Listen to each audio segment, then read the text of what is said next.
where Saskatchewan talks football. CJME's The Green Zone. Powered by Minard Steadfast Homes.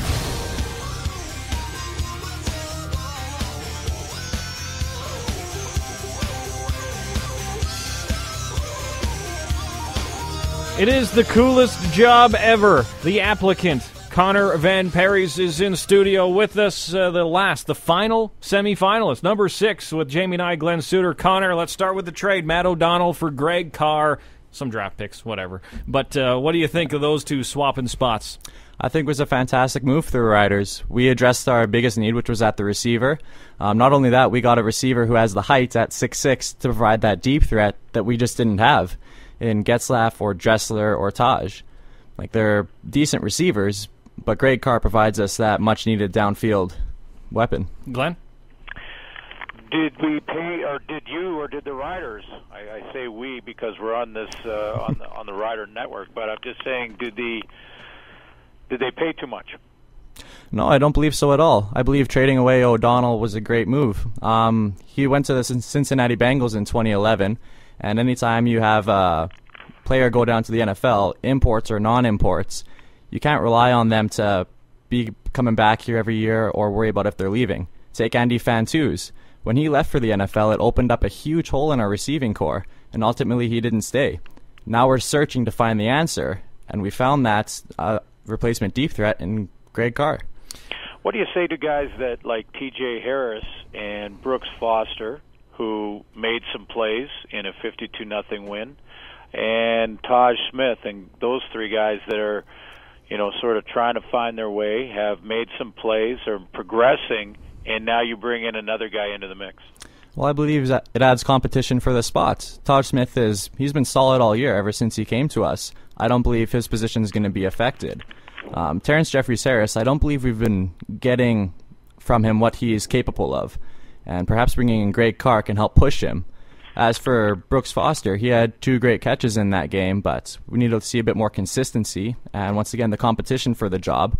Even if those great receivers don't get playing time, if one of them does struggle, we do have the options available now.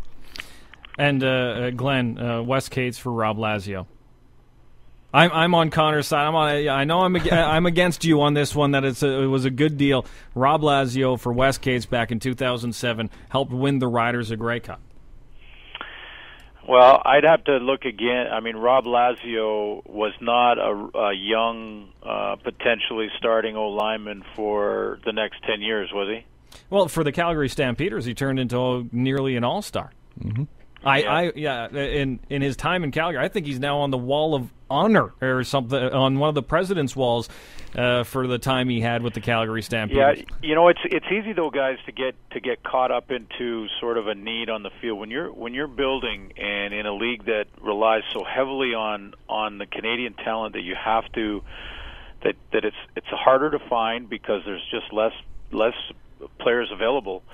That you've got to make sure you not only do you have the starters necessary, but the stockpile of backups and depth necessary, or else a short-term gain can end up costing you in the long term big time. And you lose Canadian talent, and teams that don't have it struggle for years.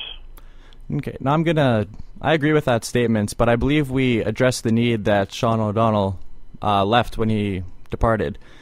We drafted Ben Heenan with the first overall pick this draft, and that's a non-import Canadian offensive lineman that's going to be with us for years to come. He's a Saskatchewan boy. He went to the U of S.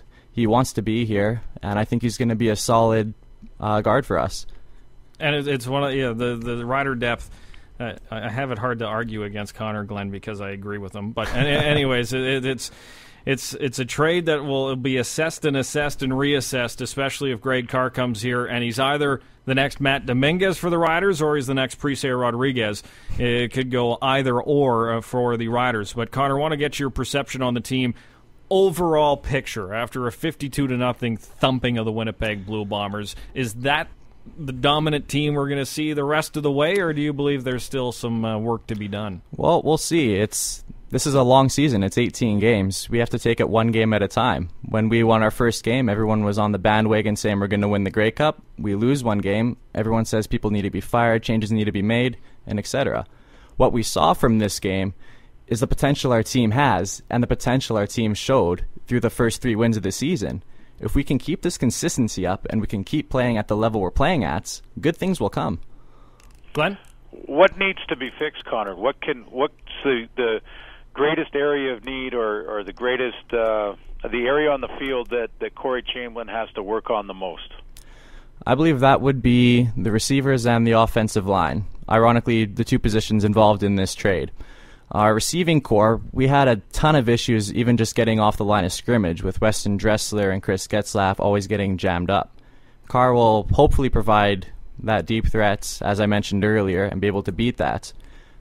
With the offensive line, they really did not have a good game. We had to bring in tight ends to help with protection, and my favorite moments of the game, aside from that block punt by Tyrone Brackenridge, was when after we just went up 10-0, I saw Chris Sweet, our offensive line coach. He went over to the offensive line, and he was in their ear. He was yelling at them, screaming at them, and rightfully so. Despite the fact we were up with a 10-0 lead and playing great in the game, he recognized his players were not playing well and addressed that. And that's the interesting aspect of Chris Sweet. He works those guys hard, even in practices. Yeah. They get an earful from the offensive line coach. Glenn asked this from Trevor earlier, but what is your assessment on Corey Chamberlain as a rookie head coach? I couldn't ask for anything more. He understands the players. He understands what needs to be said. He understands how to lead.